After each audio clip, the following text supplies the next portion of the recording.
Well, good afternoon, everyone. Thanks ever so much for joining us for what is the first of the AWRC Visiting Fellow Seminars. I'm Rob Copeland. I'm Director of the Advanced Wellbeing Research Centre here at Sheffield Hallam University. And it's an exciting week for us this week. It's 12 months since the AWRC was officially open, and we've managed to actually be in the building for about 3 months of that. So hopefully the best is yet to come, as they say. But it's been a fantastic year despite the pandemic. And we're going to share this week some of our impacts, some of the work that we've been doing on Twitter, on social media, and some of the details of how you can access that is on screen. Our Visiting Fellow seminar series will run on a quarterly basis. Do keep an eye on the AWRC website and all the usual internal and external communication channels for those events. And later this week, we are also on Thursday launching our first AWRC public seminar series. That's open to everybody inside and outside the university. And this week, our public seminar series will focus on parkrun. So have a look at the AWRC website for further information and to book a slot on that.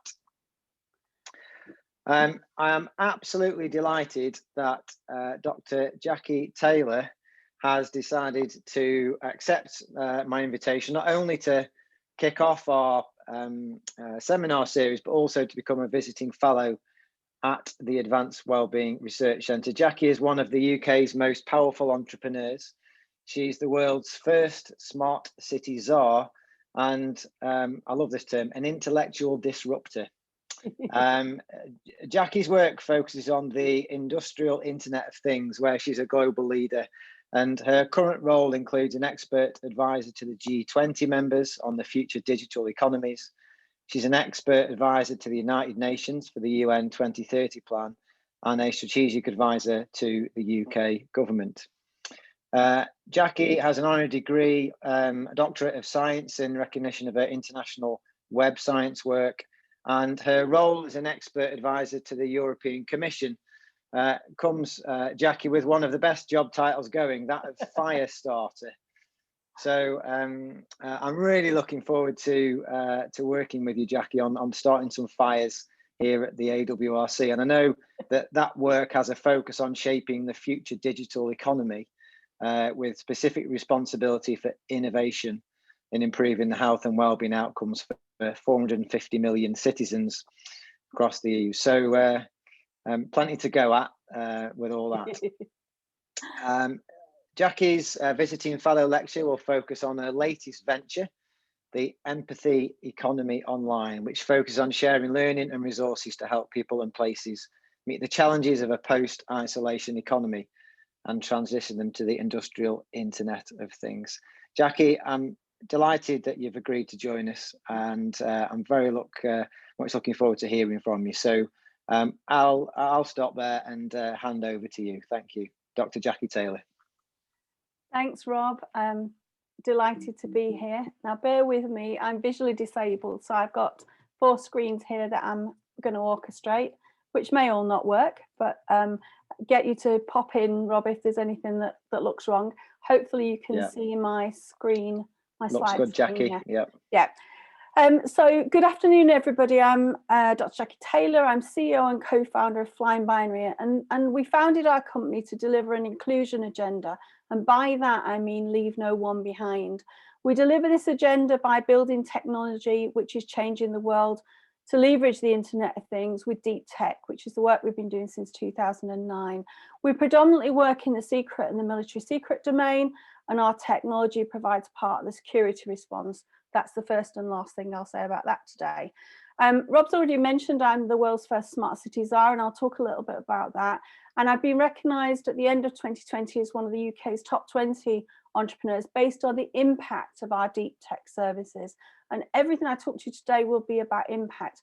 I've been recognised as positively impacting over half the world's population before anybody says. I've still got the other half to do, I realise that. And I also fly the UK flag across the world in my role as a science diplomat. Often I'll go in country, I work with the diplomatic teams on soil, and then very often governments will bring their cabinet here, and I will represent the UK in that situation. I'm delighted to be with you here today to deliver the first AWRC Fellow Seminar and to celebrate the first anniversary of the AWRC, but I'm so disappointed not to be there with you in person as we're all in the situation we're in. Because the last time I was there were no walls, no windows, the lift was on the outside, and I wore a hard hat. So I can't wait to see the tour that Rob's got planned on the new website, because I'd love to see what it's like. But we just have to imagine that's where we are. I'll share the work that Rob's mentioned, particularly with reference to my expert advisor role to the G20, which is where I formed I delivered the first part of the empathy economy and the UN, which is the unfolding agenda there. And my fire starter role, well, that's the post-Brexit world, so I will talk about that as well. And as part of all that work, I regularly brief 180 governments on the next steps for their future digital economies as I migrate to the industrial internet of things. The differentiator of the G20 plan I delivered in February 2020 is the inclusion agenda. So this is the core of the work I've been doing for more years than I found since I founded FlyingBinary, and I want to share that context because I think it fundamentally affects us all. But first of all, I do need to give you a quick overview of the company. So we're pioneering web scientists because we've created the web science we use. We're also co-founders of the data journalism industry, and I have one of my top journalists on the call with me today because she's taken some notes and we're going to share it with our world. We have 34 million citizens at FlyingBinary that inform that pioneering web science research. And the reason that we've taken this approach to forming the company and the work we do around inclusion is the industrial Internet of Things is an engineering challenge, but actually it has a societal impact. And our focus since we founded in 2009 has been Generation Z. Gen Z are 27, 28, 18 to 28 now, depending on the cusp of the year, but they influence 40% of the economic power across the world. That's part of the evidence base that I delivered to the G20, and I'll come back to that later. But since my Davos speech in January 2019, so it's actually 2 years yesterday since I dropped the rock in the pond and the ripples haven't stopped, I announced that we were building for Gen Alpha. Gen Alpha are 17 to 7 today. And we're also a GovTech 100 company. We're very proud of that recognition of being one of the 100 companies that have orchestrated the journey for Her Majesty's government. But we don't have just one cloud service. I'm actually one of the original G0 team, as we're called, that envisaged the change of the UK into a cloud-first government, and the first one in the world. One of the things I want to say is that all of our services are secured and accredited using interoperable models and new trust models. But the key thing that's very different about how we've done that is we have no reliance on the EU-US Privacy Shield, which in a post-Brexit world is really important. We're also only one of 56 suppliers authorised to supply Her Majesty's government with AI services, and we do the full end-to-end value chain. And the reason for the Gen Alpha focus is the research that we've done across the world was that the way they use our deep tech is very, very different. My youngest entrepreneur for the empathy economy online is 5. And yet what's coming's amazing, but they have some very different needs. And that's the reason I used my speech at Davos 2019 to announce the pivot. And that was the launch of the empathy economy. Now, I want to clear this piece up because it gets me into trouble if I don't. Deep tech, I've said it a number of times. The term comes from Swati Chaturvedi. He's a co-founder and CEO of the investment company Propel. And deep tech companies, we're based on substantial scientific advances, in our case, the science that we've actually pioneered, and high-tech engineering innovation. Both co-founders of FlyingBinary are engineers. I'm an aerospace engineer by career and training, and my co-founder is an electrical engineer. One thing about our type of company is we require a lengthy R&D It usually takes a long time to reach commercial applications, and they often require large investments to achieve any commercial success. But the underlying IP of deep tech, usually well protected, very hard to reproduce. And so as companies, it gives us a strong competitive advantage or barrier to entry. FlyingBinary is an exception on both of those counts. We've never taken investment in 11 years since we founded, and we were profitable in month 1. And I've never disclosed the way we've done that, and I'm not about to. But in pioneering the fundamental web science that we did, we've used that to be the deep tech architecture of everything we do. I would like in the chat, if people are prepared to do it, is to see whether anybody else has a deep tech background, because I think that would be interesting for me to know who is here on the Zoom. And also deep tech and what we do for the industrial internet things is not a STEM agenda, it's a STEAM agenda: science, technology, engineering, arts and maths. So actually it'd be also interesting to know who has an arts and humanities background, because it's of equal importance, if not more so, given the Gen Alpha focus. So FlyingBinary was formed in 2009, as I say. Why did we form, and how did we manage to do what we did? We built the first RegTech service for 20 European banks. That's regulation technology, putting regulation as an opportunity at the core of the service. And I'm one of the original 250 Tech City founders. That rabble in Shoreditch, yep, that's us. So if you've ever been to visit in Shoreditch, you'll know one of our favourite installations, which is what's on the slides now. Tech City was the first virtual city on earth that founded the digital economy in the UK. Today we are Tech Nation, 33 hubs. We contribute 38.9% of the UK's GDP, and we're in the top 3 countries for inward investment, confirmed again for the 3rd year, just behind China and the US. As founders though, the Tech City founders, we created our companies during a hostile operating environment. It was during the financial crash. So these conditions that we're in today, nothing new to us as companies. Very interesting during the pandemic. We've only seen growth in those companies and no disruption to what we do. So for the industrial internet things, we've solved the engineering challenges, and many interventions around IoT do that, but they're all technology focused. But IoT isn't limited to that technology deployment. It's a societal impact that we've pioneered. So that's why deep tech is not digital tech, and that's why deep tech's the focus for IoT. Now, the societal level impact of industrial internet of things was the start point for FlyingBinary's post-Brexit plan, which we've executed from December 2016 with spectacular success. And so for 4 years, we've been working internationally deploying IIoT for clients. And so what have we found? What is it? What did you take and put on the table at the G20? The new business models, the new commercial models, the new investment models, that's a key piece. There's 2 principles that are founded on the way in which IIoT is funded. And I'm not talking about Industry 4.0, it's the Society 5.0 plus, and I'll explain that a bit later, if any of you are familiar with the Japan interventions in IIoT. But there's 2 elements that are key: privacy preserving, which is why we have no reliance on the EU-US Privacy Shield, and new approaches to cyber, the new trust models. And effectively Series C and D funders, which is the people that are interested in the investment, sovereign wealth investments that are going into this, actually look at the societal element of this.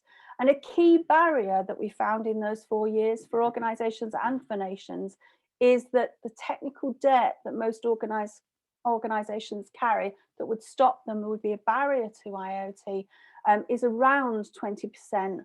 And for nation state level, it's more than that. So technical debt is the throttle of the migration to the empathy economy. But both Rob and I mentioned the fact that I'm the world's first Smart City Tzar. It's very interesting what happened as we were partway through this post-Brexit journey, when actually there was a series of interventions across the world that all went really badly. I'm, as I've already said, I'm a journalist, and a number of my colleagues across the world said, this stuff looks like the whole smart city domain is going down the tubes. What is it? And I said, no, it's not. It's just that it's maturing. So as a result of those press articles, that's where the Smart City Tzar recognition came from. I was offered the opportunity to do international work to develop new trust models to actually move the landscape forward beyond Europe. Because the non-European settings regarding legislation and regulation around IIoT are really complex, very out of date, and they also need to take specific account of the actual jurisdictions, so the knottiest of knotty problems, and then smart cities laid on top. So in the last year, I've led an international team with 147 nations to resolve some of the core issues we had there.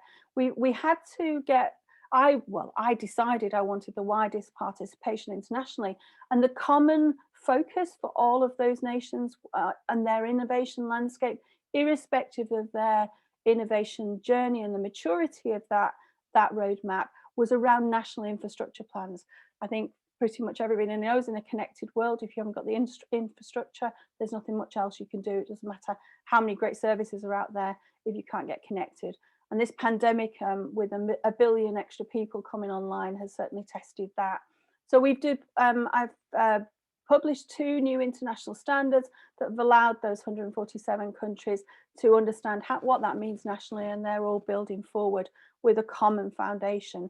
And the reason that these changes are important and it caused as much of a disruption as it did is that smart cities are the future hubs of business and the foundation for the G20 global plan I delivered in February.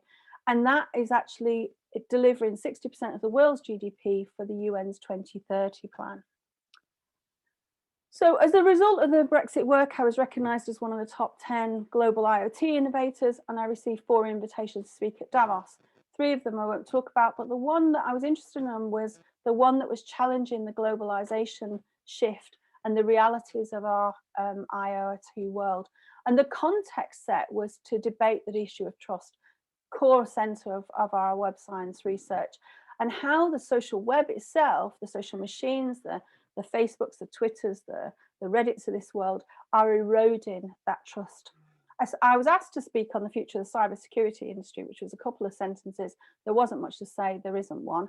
And so I actually said, essentially, because you have a largely command and control structure within the industry, it's just not for purpose now.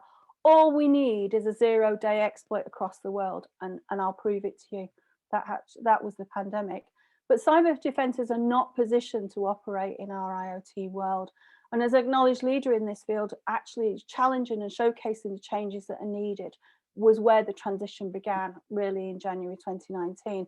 And essentially, to try and describe that in a sentence, rather than a 40-page paper, it's a threat-based approach in a command and control world. And that's no longer sustainable, as the pandemic has proven. So at Davos, I presented the evidence from our global research, 34 million citizens, on the basis of which I used to found the MP economy. And this innovation has unlocked the technology to allow us to create better outcomes. We stopped measuring stuff, we started to create impact and change. And that uses the new trust models I've mentioned before, but it is underpinned by our new approach to cyber. And as my work with the non-EU nations are demonstrating, this is the opportunity that the UK will be unlocking, because when the G20 plans are delivered, each nation state, then each G20 member nation state creates its own version of it. And the UK's version will be delivering the G20 plan as well. Now the Brexit transition's ended and the UK has assumed the G7 presidency, and we assume the UN presidency, the Security Council in February. Can't really say much more about that now. But I wanted to share part of the research findings which form the basis of the G20 Future Digital Economy plan, and created an illustration of how we move from digital technology to deep tech technology. So for this work, we used all our secured and accredited services, but I want to show you, this is what the World Economic Forum think the 4th Industrial Revolution was, and then I said, no, it's not. And I particularly want to show you a couple of slides from our Web Intelligence cloud service that frames the change and illustrates the point that gave me the G20 work. This tech is what we use internationally to set innovation and policy agendas, and it's the roadmap for organisations as well. So some sectors like banking, which I work in regularly, and for this, the evidence I'm going to show you now, we connected directly to initially 2 million citizens to ask our wicked questions, but then 40,000 of those young people self-identified as our future global IoT workforce. And so a third of them also confirmed they're earning their living from the precursor, the digital economies, and they're ripe and ready to move into the future economy.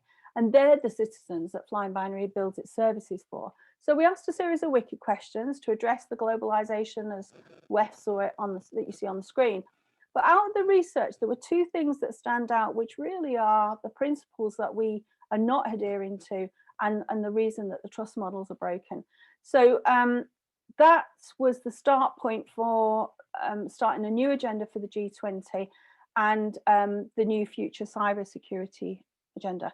So I've summarized that into 2 slides. It's a whole body of research and work, but do you think robots improve lives or replace jobs? In essence, was the category of wicked questions around this. And quite frankly, most young people at the time this was done, 37 and under, think that robots will improve lives.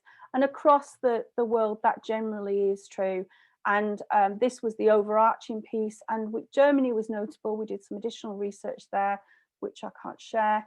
What's in the G20 stays in the G20. But from an innovation viewpoint, the context we deploy this tech must be understood from a citizen point of view, because what the answers to the wicked questions said was there were issues around that. And particularly because the 40,000 citizens that answered all of the wicked questions we set, 50% of them live in cities and are part of those future business hubs in our society. So we picked out autonomous vehicles. Pretty much every single one of the G20 was dealing with that. We're introducing it. Transportation's big. And how would you feel safe? There was a safety issue. There was a trust issue around autonomous vehicles. And quite frankly, the answer was no, not safe. And again, this is a reminder that our future IoT workforce needs to understand the context of any intervention and change we're doing with technology, because there's no point in forcing something forward that has no adoption. And so clients who are also using these new cyber tools have said that what they've evidenced is an appropriate and proportional approach to IoT is needed. The citizens do know, and that's what creates an organizational new trust model for that. And essentially, I did some follow-up research on this in the UK, where only 19% of our young people hold a driving license. And the answer in the UK as to why this is so is they want multimodal transport. They want frictionless. They want to be able to get on a bike, leave it somewhere safe, get on a train. Largely, they don't want an autonomous vehicle because they don't have a vehicle now. So that was the point at which I was able to reimagine the intervention at G20. So everything I've spoken about already, we've done using industry-changing procurement practices from the UK, built for European legislation and regulation. But 2 hours before my Davos speech, Cabinet Office got in touch to say, Prime Minister's not made it, she's stuck in the House on Brexit. Can you just make this announcement? Oh yeah, I'll do that. And so essentially showcased our IoT work, which I was unaware she was going to do, and then saying that we were actually going to take that work as part of the G20 plan under the Japanese presidency. And so the UK has an action plan with the other nations to tackle this at a global level. And it's based on a new approach to security, some of which I've talked about, removing global corruption at source. And the OECD support us in that work. And that was in essence the start of my United Nations work, although it's evolved somewhat since then. So my international work then created a new evidence base for the UK, which is always fantastic if you can bring that home. And when we're reviewing that in an all-party parliamentary group, it was evidence that what we needed was a change of direction. And therefore, actually, what we were cheekily called intelligent leadership, but everybody seems to love as a title. I thought it was cheeky anyway. And on that basis, we proposed a new UK Smart City agenda, outlined a strategic policy agenda. And the Chief Whip told me at the time when we launched this that this is the first report that's not been created as a result of a market failure, but as an opportunity. We've got several APPGs now done on that basis. And I speak across the world now, not necessarily on a UN agenda, but where countries get in touch about how they can move forward using a new approach to the sort of procurement elements of this, and how their digital economies are going to move through the barriers they've got. It's really a session that if I go to speak to any government about any subject, they always say to me, can you put that one in as well? So I tend to do a workshop on it because the problem's different in any of the 180 nations that have already worked with on it. But I want to be clear, the future digital economy in the UK is not set up for this success I'm talking about. And after the failure of the Digital Built Britain programme, which I was cities lead for, and the evidence in that APPG report didn't get that innovation change that we asked for, I actually got together with a bunch of people that I've been working with across the DBB programme, and we decided to write a book. We decided what we do is create a minimum resource for when we did get the intervention we needed. So I had the opportunity to work with the amazing Duncan Cadbury, who, if you don't know, is a prominent UK philanthropist. He's head of the Bourneville Trust. And this was my 6th book, of which a couple of you, I've already got copies in the audience. I've seen you that registered there. But the 9 other infrastructure specialists, because as I've mentioned before, infrastructure is the intervention everybody's doing, to articulate how we would rewire the UK smart cities for IIoT. And the interesting thing to me about this was this came about because Duncan showed me the minutes of a meeting that George Cadbury, who's his grandfather, had done over 128 years ago, where he talked about this sort of change. And the phrase that for me stood out was, no man should live in a place where a rose doesn't grow. That to me says it isn't about technology. Technology is just the enabler, but it is about the outcomes. It's a societal piece. And so essentially we've transported that Bourneville vision into what I'm talking about here, the empathy economy vision, and Duncan's building it as he literally builds up that new Bourneville vision. And I released the book also to coincide my work with the G20 Japanese presidency. And so the societal 5.0 approach that Japan had proposed to G20 is in there too. So to get to this year's or last year's G20, it built on the work for the Japan presidency, and the agenda for globally that was agreed was a growth agenda with the transition to IIoT at the core, but on an inclusion mission. And basically it utilizes the evidence I had from both the public and the private sector, the original smart city domain, and then one other key area, which was the specific focus, because the UK is the only country in the world who'd recognise the critical national infrastructure components of what I'm talking about as we move from digital to the industrial Internet of Things. And part of my G20 plan with the OECD's support for the evidence gathering was to address that gap for the other G20 members. And so I've started the delivery of the national future digital economy for the G20 members, just as the pandemic hit. But the growth plan for the G20, as it turned out, was a COVID plan, although not in the timescales we'd understood. So I was appointed at the UN as I finished that G20 plan delivery, because there's a huge gap between what G20 can do and what the rest of the world can do. And it wasn't a simple matter of translating that from a G20 plan. It requires a completely new approach.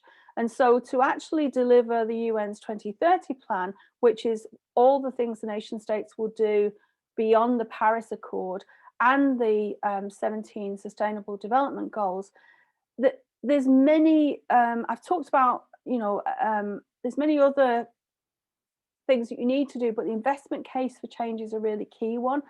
So FlyingBinary has developed an investment model that we've shared at a UN level. And the work we've done to transition the digital economies to the empathy economies now, we've evidenced multipliers of ×2 return on investment through ×60 return on investment if you use new funding models. And all of our Her Majesty's government secured and accredited tech was refreshed in September to to use these new models and effectively to deliver the capabilities for smart cities across the world to unlock inward investment. Because the delivery model for G20 is smart cities and the UN delivery model is too. And that's led me to be able to create a new financial instrument. I've been in central banking for years. I've never had a chance to do this before, so I was quite excited about this. And we're launching an 11 billion inward investment fund based on the innovation. So I wanted to share some use cases, because this is all really good stuff and you've done lots of stuff, Jacqui, but what does it mean? So I wanted to give you a couple of examples. The intelligent leadership approach to smart cities is actually taking a thematic approach, having a focus. This one is, some of the people in the audience will have seen it already, although it's been updated, it went live again yesterday, where we focused on outcomes and outcome delivery for our education system, not for tertiary yet, so that's perhaps where the AWRC has a piece to play, but tech enabling that intelligent leadership. And we've redeveloped the entire ecosystem of public policy, and we've also got new regulatory approaches. And obviously the pandemic has stressed all of that. But we're regionally organised now for this. It's a self-service provision for those that actually back the whole ecosystem. It uses new data standards. This is the point at which we stopped using open data in the delivery of these new models. And the first city to say, this is a fantastic idea, let's do it, was Dubai. And the first nation, I got invited to meet the man himself again, to implement it was Russia. So 10 of the regions of Russia have gone live with this as well. And the intelligent data service that actually is the public service you're seeing here, but the one that actually operates inside of education has just been awarded the Campion Model for Excellence by the Royal Statistical Society in recognition of the delivery of impact with a service and the innovation in education outcomes across England. This one is an interesting one. This is a pandemic one. All Her Majesty's Government suppliers were asked to step forward as part of the pandemic response, which we all did. We made this one about analytics available, originally built for CNI capabilities in smart cities, but this was to enable organisations to develop resilient offline responses. Not everybody could close the doors, not everybody could work from home. And so we got this service actually made available to the whole of the public sector in the refresh we did in September 2020. But effectively, some of the global CNI capabilities that we've built, we built that for the intelligent management of the infrastructure.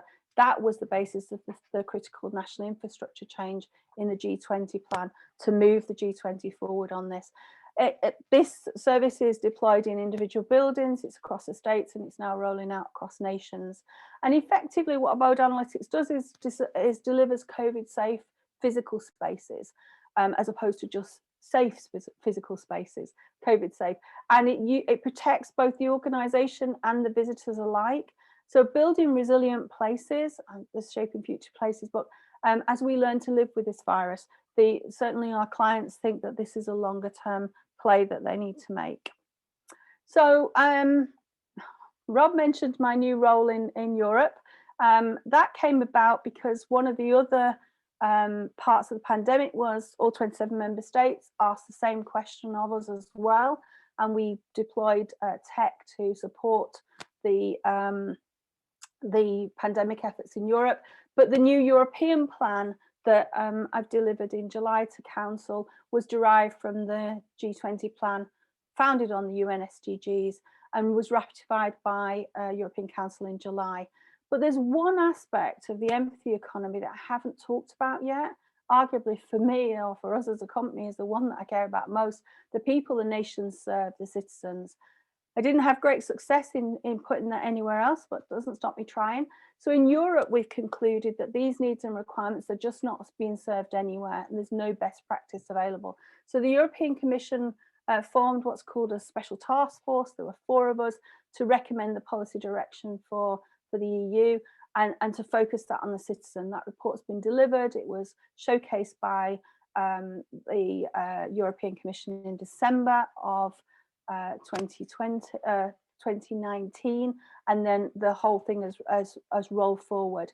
And the recommendations in the report underpin the policy direction and the resilience we've done in the pandemic for the smart cities. And we've basically used the education outcomes work I showed you in the UK to create the detailed blueprint for Europe. So this is the report, and it prepares Europe to improve the health and well-being of outcomes of 450 million citizens. And as Rob said, I've been appointed one of 4 fire starters, not dramatically keen on that title, but it translates into Bulgarian and Croatian, so hard luck, Jacqui, live with it. And an overview of what we discovered with the 18 months research is the real issue, you know, I suppose with my Smart City Tzar hat on, is 85% of our European cities are small giants, and all of the interventions we've done so far haven't really touched them.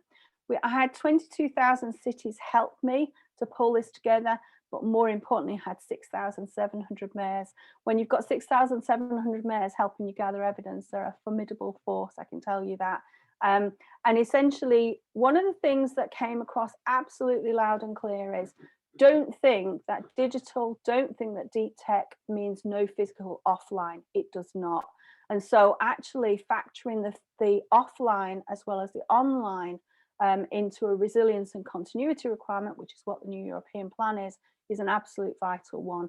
We've learned that every pilot project doesn't scale. We've learned that every downscaling project doesn't work. And so the new plan will deliver 100 climate neutral cities by 2030, and the 6,700 mayors will make sure. And so it's going to be interesting times. It'll take us 7 years to execute. We have a budget of 1.8 trillion euro. So, you know, the investment case was made and has been delivered. And I'm the vice chair of the European Standardization Programme. We're not going to regulate, we're not going to legislate, we're actually going to create standards, use standards, and adopt standards to drive the change, which is another world first. So essentially, the G20 plan I delivered was a COVID plan, I said, because what we'd said as I delivered that in February and we got to work on making that through the G20 process, I had a 3-year roadmap to deliver that change. But within weeks, it was really obvious that the changes that we were trying to migrate towards were already unfolding. By the end of 2019, over 50% of the world was online, over 4 billion people. 77% of all organizations in that online estate were not prepared for any cyber crisis, based on the research IBM did in 2019. And equally, in ITU's research in 2019, 40 of the 84 countries who curated any evidence, so only 84 countries had any evidence, they said that less than 50% of their population had basic computer skills. And we talk about this, you know, lots of us that are technologists here are comfortable with technology. That's things like being able to open a file, being able to actually view something online. That's what basic computer skills mean across the world. So I knew that if cyber hygiene was so poor from countries who didn't have the data, we had to assume it was far worse in the rest of the world. And at the end of 2019, we had 9.5 billion connected devices just sprinkled across the world, integrated into networks, our supply chains, and of course our homes. And with the 1 billion extra people moving online to form a new online, effectively work from home workforce, the results were, the thing I mentioned earlier, the equivalent of a 0-day exploit across the whole world, with the only people who were prepared being the cyber criminals. So until we move to a connected world with the new trust models that I've talked about in the intro to all of this, we need to move from the threat-based cyber approach, because as I said in Davos 2019, it just doesn't work. There isn't a future when we get to this situation. And this is largely because we're talking about a distributed capability that you can't leverage from on-premise. You can't do it via a virtualized capability. Cloud's your only option. And I often at board level get, way, not going cloud, Jacqui, what do you mean? I've said, it doesn't matter to me, but you've got to remember, no cloud, no AI, because that's actually what we need. So securing the IoT isn't, the industrial internet of things isn't possible yet, but we're working on it, part of the new UK post-Brexit activities. But you can secure the data. And so the inadequacy of the threat-based approach to cyber it's openly visible online every single day. You only have to look at our inbox to know that that's true, and I'm sure yours as well, in everything you read. And the G20 work has involved moving those G20 nations to a risk-based approach. Now, risk-based approaches are not new. They're not new in cyber, but they are new as holistically, because cyber risk in an isolation economy, which is what we call this pandemic situation, can't be bolted on, has to be holistic. So what have we done? So I thought I would tell you again some more practical things. I can only give you an outline of the change for obvious national security style reasons, but here are the top 3 areas that whatever setting we've been in and whatever intervention that we've needed to do, that we've dealt with. So the liability, quantify it. It's, we need to establish this holistic approach to risk, which includes cyber. So it's not just cyber risk, it's the whole risk. And basically what we generally do in outline is look at risk exposure, quantify that, look at the where that originates. So looking at the whole value chain, looking at what role other organizations can play in identifying, managing and mitigating that risk, because it's actually about that whole supply chain, not a single organization. Identifying what role regulators can play, what role central banks can play, what role governments can play generally. And how have we done that? Well, largely we've got RegTech services which will give governance over data and process, although we do have some hardware mitigations as well, because we had to build those because the current full stacks that we have don't do it. And so effectively RegTech, Industrial Internet of Things services, is how we've dealt with the idea that we need to quantify the liability. But currently, this is the reason I said what I said at Davos. We have a herd of unicorns that shoulder this cybersecurity burden across the world, given we've had a zero-day exploit. Only 9% of our professionals have business experience. So our idea of a holistic approach is pretty difficult. And so that's not ideal if you're going to go threat-based cyber approaches, but for risk-based cyber approaches, completely inadequate. So what's happened is organizations and nations have been implementing plans to move towards a hybrid approach. Not ideal, but that's where we are. And at the G20, the evidence base demonstrated that the RegTech approach can leverage 80% of an organization's capability in a new risk-based approach, not just to quantify the risk, but to manage and to mitigate. And again, I'm trying to show you things that I don't get in trouble for. But at Davos, I showed some of our artificial emotional intelligence technology, which uses this new trust and security model I'm talking about. And so we have to realize that we're not talking about text anymore. In our case, we're not usually dealing with many images, but video streams for organizations, for nations. And the model that we train for this service trains across 4 billion data points every day online. And for the commercial model, i.e. not the counter-terror model, it interprets 20 of the 27 human emotions. And in 2020, over 75% of the content of the web was video. So needing to move from a risk-based cyber approach with video was a critical content that we focus most people on. And I haven't just got this because I'm an aerospace engineer. I just thought it was a cool picture. So once risk has been quantified, deploy new cyber tools to support you managing that risk. And the cyber tools need to be built for this holistic risk team approach. No point giving a bunch of CISOs, cyber information security officers, this stuff. Actually has to include domain experts, people that know what the exploit is and know the extent of it concurrently. So you need quite complex security access control matrices and managements around the governance needs. But context is crucial for the Internet of Things, and location's a critical factor, certainly in the work that we do, in both quantifying and calculating that operational risk. So whilst I can't tell you the context for this next slide, geography is the key to understanding the opportunities and the challenges when you're looking at quantifying that operational risk and the risk and planning interventions you need to make at a hyper-local level, usually. This is an IIoT geospatial service, which just this image is a snapshot of the Midlands in the UK, looking at the people and the communities who made their home there.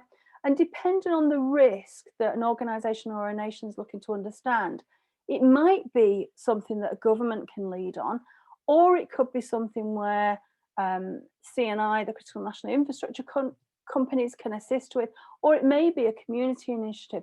But actually, it's about layering that geospatial context to actually see the limit, the spread of the risk that needs to be understood.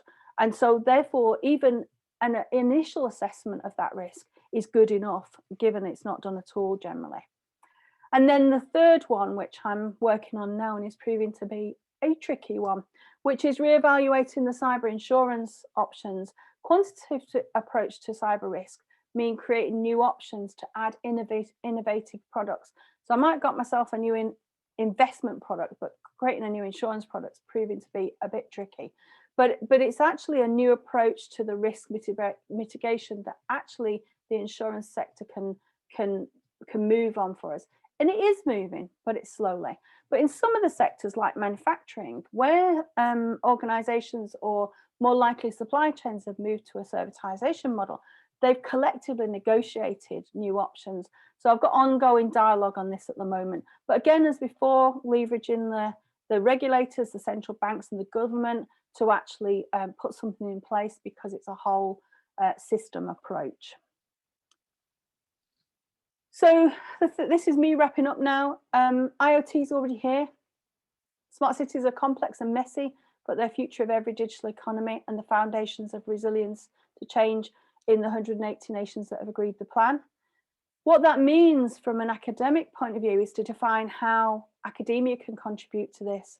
And that's the reason I stood down from all my professorial duties and all my other roles, apart from my national security ones, in any other university, and I've accepted a fellowship here at the AWRC because I believe it's a new academic model that delivers what we're talking about here, but we don't have a good example.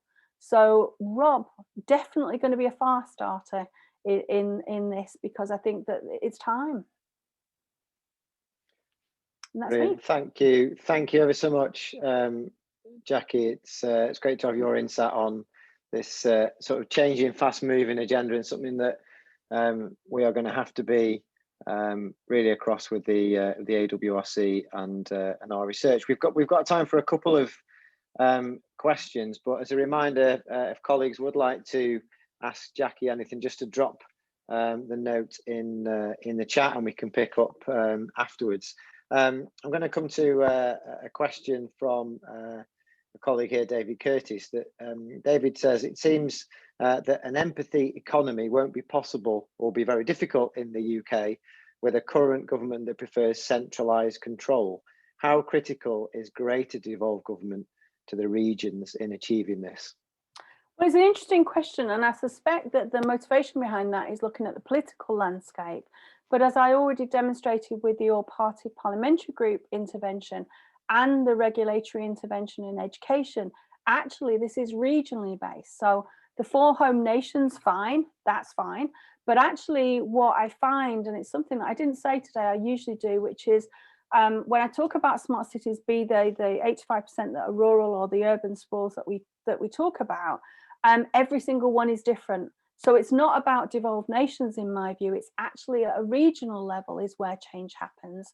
So it's sub-nation level, and all of the things that I am doing from my new UK role are looking at it in that context. That's not to say that the home nations won't need their own changes on that, because the needs of the 4 nations are different. But actually, we're looking at this at a regional level. Okay. And then a very specific one related to the AWRC. Are there any particular academic areas or expertise that you're looking to connect with immediately as part of your visiting fellow, Jacqui? Who do we need to put you in front of, in other words? Well, I think we've got a great technical push going on at the AWRC, but not the societal push. And I was asked this question when I was rescuing the GDPR 2 years in. We can't seem to get this regulation done. Who do you need? And I said to the assembled throng, I need agile lawyers, at which point most of the room stepped back and 200 stayed where they were. And that's the people I'm looking for. So I'm hoping some of you on the call say, I'm not going to wait for you to come find me, I'm going to come find you.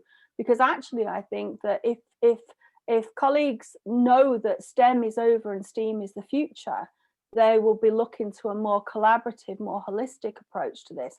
And to me, the AWRC is a fantastic hub for creating that change. Because one of the things I'll say is we'll need all the disciplines. So if you're not a computer scientist, you're not an engineer, that's fine. But actually the challenge for this, and to get something that for Sheffield, that's a model that we can say, well, here's a model that works. This is the impact we've had in Sheffield, and how might we make that work elsewhere? Given the regional perspective of this by the UK government, why don't we get it working for Sheffield? So really, I'd ask any of the colleagues listening, or anybody that listens to this after this actual session, to get in touch, because obviously I'll come looking for you too. And you may not already know, but the engineers and the computer scientists are already on board. In fact, some of them are on the call.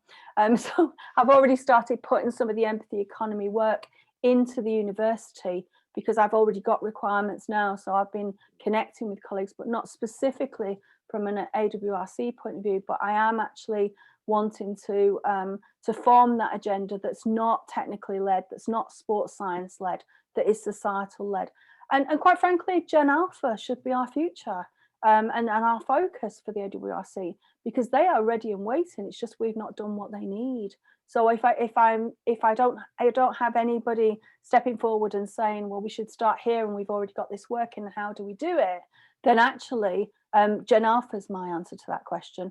And so who is looking to unlock the talents of the 17 to 7-year-olds in Sheffield to create the better health and well-being outcomes for Sheffield, to show the rest of the country how it's done? That's pretty much where I'm coming from on this.